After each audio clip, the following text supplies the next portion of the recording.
Hello students, let's continue. The next atomic model was proposed by Bohr. He clarified the doubts that were in Rutherford's atomic model. Now, according to Bohr's atomic model, electrons revolve around the nucleus in fixed orbits. Fixed orbits means these orbits have a definite energy level.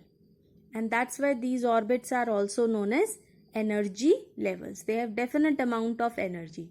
So different orbits have different levels of energy, right? And that amount of energy is fixed. So Bohr said that electrons revolve around the nucleus in these energy levels.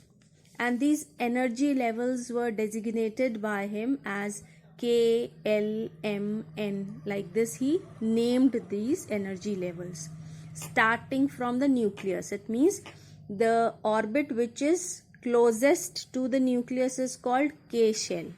Next to it is L shell, then M, and then N. Okay.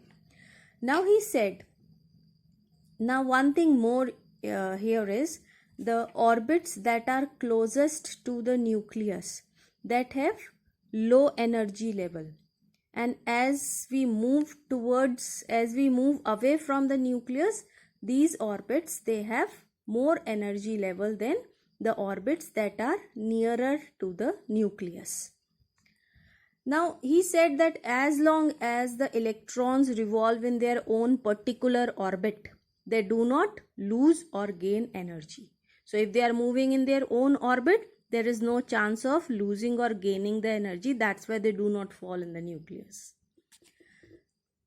Then one more important thing was explained by him, that whenever the electron jumps from higher energy level to lower energy level, then it loses energy.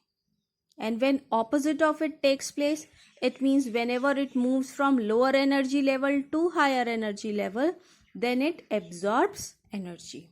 So all these points were of Bohr's atomic model. Now after that there is a discovery of nucleus. Nucleus was discovered by James Chadwick. Now how this nucleus was discovered?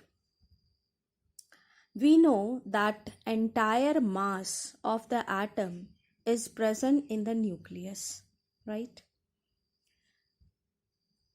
Electrons have negligible mass. Hence, the mass of the atom is concentrated in the nucleus. Therefore, the atomic mass should be the mass of an atom. It should be equal to the mass of an atom, right? Or it should be equal to the mass of protons. However, in the case of helium, it was found that there are 2 protons in its nucleus, and hence atomic mass should be equal to twice the mass of each proton, right? 2 into mass of proton. But its atomic mass is calculated experimentally and found to be 4.003 AMU. It means it was found more, right? So it was then thought that there must be some other element in the nucleus which is having the same mass as the mass of proton, but it is neutral. There is no charge on it. And that element, that subatomic particle, was then named neutron.